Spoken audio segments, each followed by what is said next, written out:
내면 성장을 위한 마음 언어 배우기 마음편 세 번째 시간입니다. 지난번 슬라이드 내용인데 정리 차원에서 첫 슬라이드로 준비를 했습니다. 그때 이제 마음이 무엇이냐에 대해서 두 번째 시간에서 생각은 무엇인가라고 얘기를 했죠.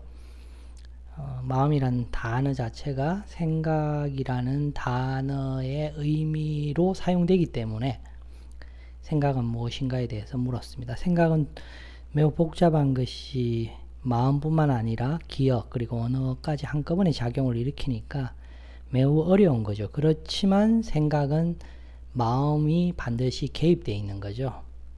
자, 이번에는 나머지 세 개 중에 감정을 먼저 살펴보고 욕구를 살펴보고 양심은 아시니까 그냥 살펴보질 않고 안다고 가정하고 넘어갈 것 같습니다. 먼저 그리고 또 하나가 있는데 마음이 무엇이냐에 대한 질문에 대한 답으로 바로 이 부분인데 말로 이제 설명을 드리고 지나갔는데 가치, 인지, 작용 그 자체가 마음이 지닌 힘이자 능력이고 마음이 살아있기 때문에 가치, 인지, 작용을 늘 일으키고 있습니다. 근데 이제 그것이 그렇게 일어나고 있다는 사실을 우리가 자각하지 못하고 있을 뿐이죠. 그래서 이 부분까지 이번 시간에 다룰 예정입니다. 자, 먼저 감정부터 다룰게요. 이걸 좀 크게 하니까 요 부위와 요 부위의 색깔이 다르다는 걸 아시겠죠? 사실 감정은 다양하죠. 가장 대표적 감정인 화도 있지만 두려움도 있고 슬픔도 있고 화도 그냥 화라고 끝낼 것이 아니라 다양한 화가 있겠죠. 큰 화, 작은 화, 중간 화, 짜증도 화의 일종이고 화병이라는 것도 화와 연결되어 있는 상태죠. 마음에 이 감정 자체는 매우 다채롭습니다. 사실 그래서 이 부분에 대해서 심리학자 한 분이 이런 얘기를 했어요. 그 정신분석학자네요. 롤로메이라는 분이 성숙한 사람은 감정의 여러 가지 미묘한 차이를 마치 교연국의 여러 가지 음처럼 강하고 정열적인 것부터 섬세하고 예민한 느낌까지 모두 구별할 능력이 있다. 이게 인지 능력이다. 앞에서 한번 했죠. 그러니까 감정을 세밀하게 보는 인지 능력이 발달되어 있어야 된다는 얘기를 하는 거죠. 그러니까 우리가 지금 마음이 무엇인가를 알려면은 스스로 자신의 감정을 아주 세밀하게 볼 능력이 있어야 그제서야 마음이 무엇인지에 대해서 좀 알게 된다라는 얘기입니다. 이 슬라이드는 비폭력 대화를 만든 로젠버그라는 분의 어머니가 이런 얘기를 했답니다. 비폭력 대화를 배우면서 지난 36년 동안 내가 원하는 것을 너희 아버지가 들어주지 않아 화가 났단다. 그런데 내가 원하는 것이 정작 무엇인지를 너희 아버지에게 단 한 번도 분명하게 말한 적이 없다는 사실을 방금 깨달았단다. 참 어렵네요. 그죠? 사실 감정을 세밀하게 아는 것도 성숙한 사람이 지니는 능력이라고 그랬는데 실은 이 내가 원하는 것, 즉 욕구를 아는 것도 실은 감정보다 더 어렵다는 사실을 보여드리기 위해서 지금 이 슬라이드를 주문했습니다. 여기서 깨달았다라는 것은 결국 자각했다 이런 얘기죠. 자, 그 어머니가 자신의 욕구를 진작에 자각하지 못한 이유가 뭘까요? 한번 맞춰보십시오. 바로 인지 능력입니다. 감정에 대한 인지 능력조차도 발달하는 게 어려운데 여기서 자각은 인지 능력이라는 마음언어 단어인데 인지 능력이 화에서 넘어서 원하는 것으로 확장되지 못했던 거죠. 왜 그럴까요? 바로 닫힌 집중 때문입니다. 자신의 감정에 닫혀 있었기 때문입니다. 우리가 앞에서 이런 얘기를 했습니다. 인지가 관찰과 다르고 관찰한다고 인지가 되는 게 아니라고 얘기했죠. 즉 인지 능력은 관찰 능력보다 더 큰 개념의 능력인데 거기에 이제 집중력, 지속력, 관찰 태도 이런 것들이 있다고 얘기를 했던 거죠. 근데 이 집중에서 닫힌 집중으로 가게 되면 다른 것이 보이지 않으니까 결국 자신의 욕구를 볼 수가 없었던 거죠. 사실 욕구에 대한 자각, 욕구에 대한 인지는 훨씬 감정보다 어렵습니다. 자, 감정과 욕구를 구분하는 능력이 중요한 이유는 다르니까요. 그런데 그것만 있는 건 아닙니다. 자, 분명히 욕구와 감정은 다릅니다. 그죠? 이 구분하는 능력은 인지 능력의 확장판인 거죠. 개별적 요소에 대한 특성을 인지하는 능력을 바탕으로 두 개를 비교해서 다르다라는 것을 구분해낼 수 있어야 된다라는 겁니다. 구분 능력이라는 것은. 구분 능력이 발달하려면 개별 요소에 대한 인지 능력을 바탕으로 또 확장되어 나가는 거죠. 자, 그래서 감정과 욕구의 관계는 사실상 이 동전의 양면과 같습니다. 거의. 그래서 감정이 움직일 때 욕구가 따라오게 될 가능성이 되게 높고요. 또는 욕구가 움직일 때 보면 뒤에 연결된 감정이 있다라는 얘기를 비유로 이렇게 설명을 드린 겁니다. 그런데 이것은 구분되어야 한다라는 거죠. 자, 욕구에 대해서 한번 살펴볼게요.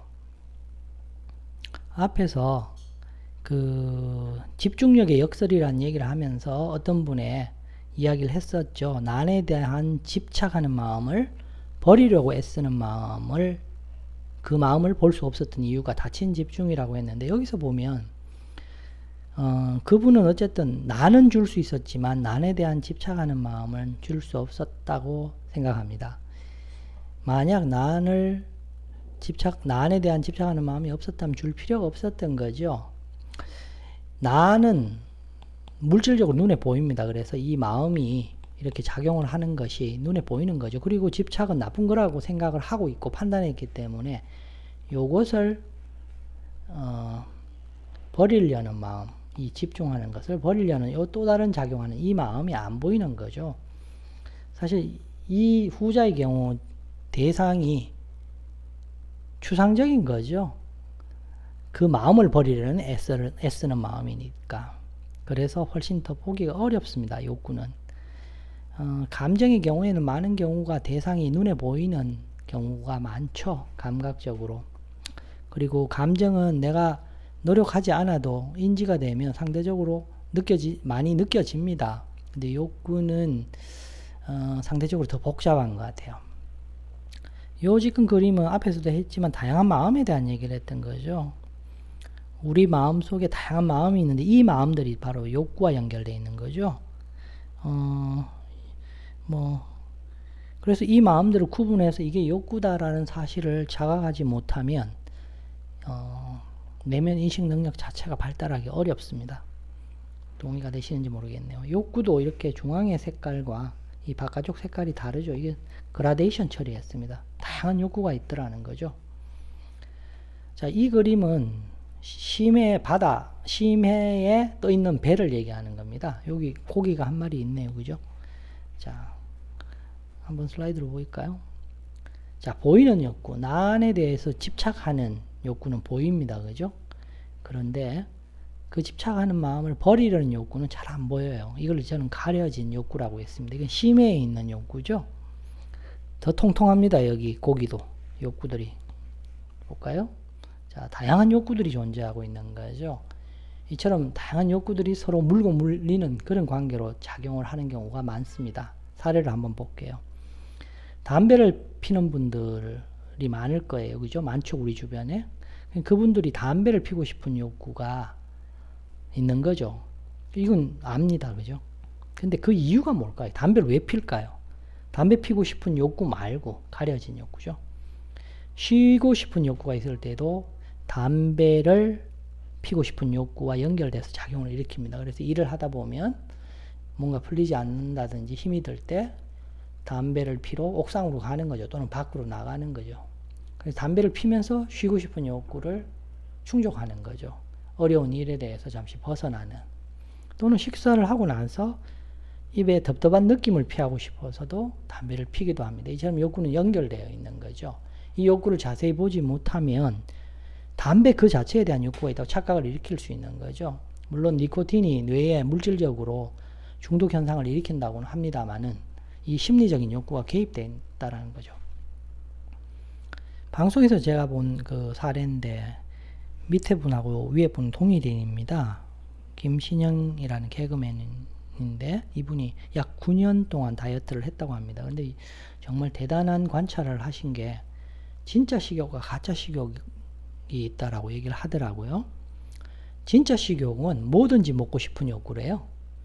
그런데 가짜 식욕은 피자가 먹고 싶어, 치킨이 먹고 싶어, 배가 고픈데 그렇게 얘기를 한다라는 거예요.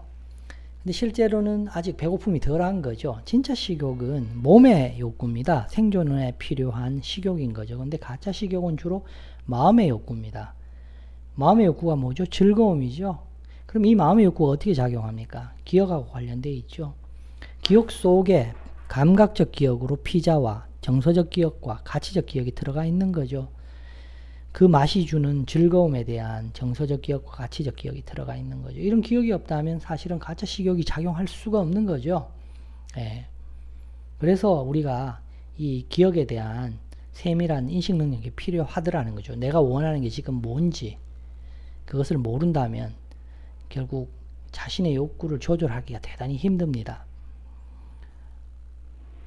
자, 그러면 지금 감정에 대해서는 이제 살짝 다루고 이제 욕구에 대해서 조금 더 많이 다루고 있는데 질문을 드려보면 욕구는 뭘까요? 근데 이 질문은 사실 이렇게 얘기를 해야 됩니다. 욕구의 대상은 무엇을 지니고 있는가? 욕구는 원하는 거라는 건데 욕구의 대상이 무엇을 지니고 있기 때문에 움직이는 거죠, 마음이. 바로 가치입니다. 결국 욕구의 대상은 가치를 지니고 있다고 내가 판단했기 때문에 그 대상을 향해 마음이 움직이고 있는 거죠. 그래서 이 가치가 참 어렵습니다. 앞에서 이미 태도편에서 이 가치 인지 능력을 잠깐 언급을 했었어요. 그래서 태도의 변화를 이끌어낸다고 얘기하고 이것이 가치관이나 가치의식, 가치적 기억과 다 연결된다고 얘기를 했습니다. 자, 이 마음은 이 가치에 대해서 매우 다양하게 작용을 하고 있습니다. 자, 사전적 정의를 먼저 한번 살펴볼게요. 가치가 무엇인지. 그 전에 가치는 무엇인가에 대해서 한번 퀴즈를 내볼게요. 이 중에 가치는 무엇이죠? 아마 쓸모, 그 다음에 의미 정도 많이 얘기하는 것 같아요. 이것도 해당이 되고요. 나머지는 어떻습니까? 가치에 대한 정의. 사전적 정의로 보면 사물이 지니고 있는 쓸모래요. 이게 지금 해당이 되네요. 그죠? 두 번째는 대상이 인간과의 관계에 의하여 지니게 되는 중요성이라고 하네요. 그죠? 예. 이렇게 되어 있는 거죠. 그 다음 세 번째는 인간의 욕구나 관심의 대상.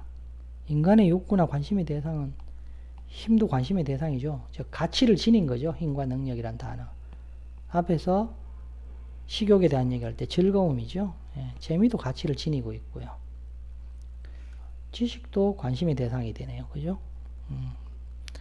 통증이나 실패는 어떻습니까? 통증이 만약 없다면 몸을 보호하는데 어려움이 느낄 겁니다. 칼이 찔렸는지 총에 맞았는지 총에 맞았는데 통증이 느껴지지 않으면 큰일 나죠. 그죠? 실패는 우리가 실패를 통해서 자신을 알 수 있기 때문에 사실 가치를 지니고 있다고 할 수 있습니다. 실패 그 자체가 가져오는 마이너스 가치 효과 말고요.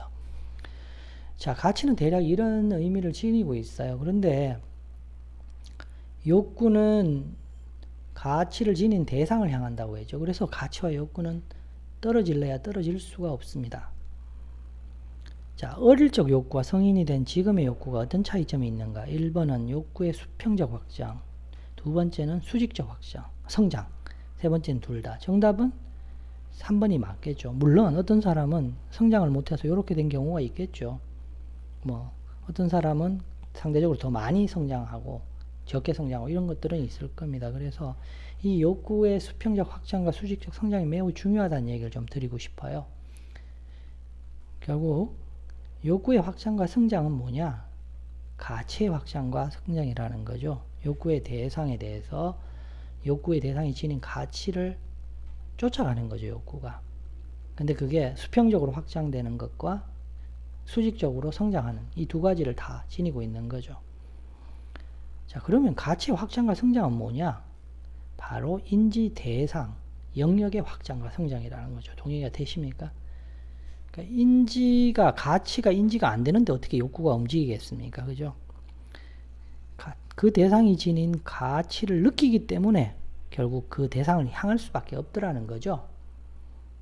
자, 그러면 이거는 뭐냐? 결국 우리가 앞에서 이미 했던 내면 성장 프로그램에서 외부 세계에 관심을 가지다가 내면 세계로 넘어온다는 거죠. 자의식도 결국 내면 세계로 향하는 거죠. 결국 외부 인식 능력이 점차 더 확대되면서 내면 인식 능력으로 가더라는 거예요. 감각적인 대상에서 비감각적인, 즉 물질적인 쪽에서 정신적인 쪽으로 이렇게 발달을 한다라는 거죠. 그래서 언어도 외부 언어와 내면 언어로 나눠줄 수밖에 없다라는 겁니다. 외부 언어는 상대적으로 보고 들을 수 있으니까, 감각으로 경험할 수 있으니까 쉬운데 이쪽은 어려운 거죠. 예. 자, 모든 사람이 원하는 궁극의 욕구는 뭘까요? 이거는 한번 스스로 찾아보십시오. 오늘 강의는 마음이 무엇인가에 대해서 욕구와 감정을 얘기를 했고, 가치 인지 작용에 대해서 간단히 다뤄봤습니다. 사실 이 부분은 쉽지 않기 때문에 더 많은 부분을 소개해야 되는데, 일단 기초편에서는 이 정도로 끝내고, 기회가 닿는다면 중급편이나 생활편에서 이 부분을 더 다룰 예정이니 기다려 주십시오. 오늘 강의는 여기까지입니다. 감사합니다.